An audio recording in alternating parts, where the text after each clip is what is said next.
month, the Pew Internet Research Institute said that 1 in 3 Americans read some news on Facebook.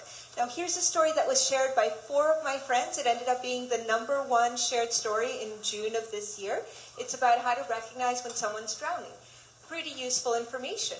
Number 3 that same month was another drowning story, this time about dry drowning and how to figure out if someone's suffering from that.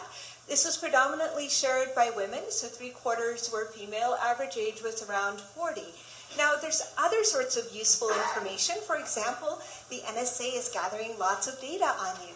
This, in contrast, was shared, so 60% of those who shared this news story were men.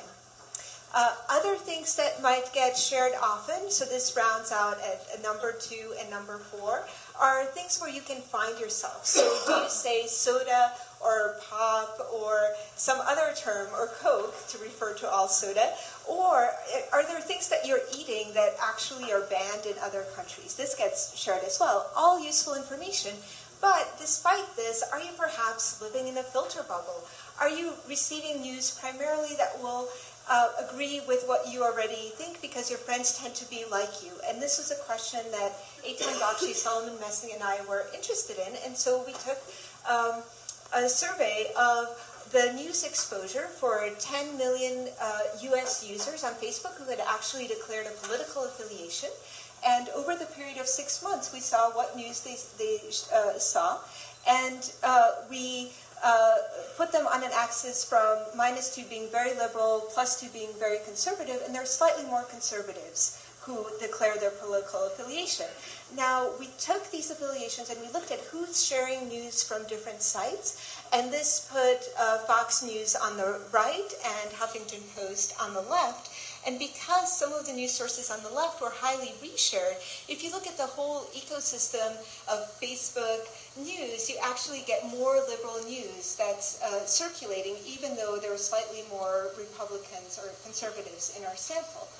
Now, does this still mean that if you're a conservative, you might still only be exposed to conservative biased news because maybe all your friends are conservatives and they're all friends with each other? Well, this is actually not what a social network of a conservative on Facebook looks like. Rather, what you see is that there are liberals in there mixed in with their conservative friends. There are even moderates in there. And on average, for a liberal, you will have 2/3 of their friends will be liberals. For conservatives, it's similarly also 2/3 of their friends will be conservatives, but then the rest are actually liberals or moderates. So this means that potentially you're exposed to news from a variety of sources. And so there's the question of what your friends are sharing. If you're a conservative, then this is going to be roughly balanced between liberal and conservative. Now, it may be that Facebook's news feed ranking algorithm will still bias that. Maybe it'll hide the liberal stories for the conservatives, but it actually doesn't do that. It's still perfectly balanced. And even the things that these users click on, they don't have a bias towards liberal or conservative, but when they're actually endorsing the content, when they're liking or resharing, they are more likely, both conservatives and liberals, to like and reshare things that they would agree with. Now, great, so news exposure is somewhat diverse, but what impact does reading news on Facebook have?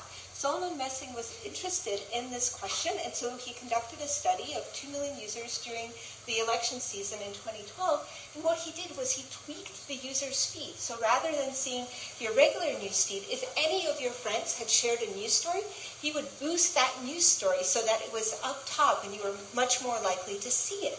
And then he surveyed the users, so 12,000 responses, and asked them, how much do you follow government? And actually there was a statistically significant effect that people were more interested in politics after being exposed to more news on Facebook. It even affected turnout, so people were more likely to say that they had voted.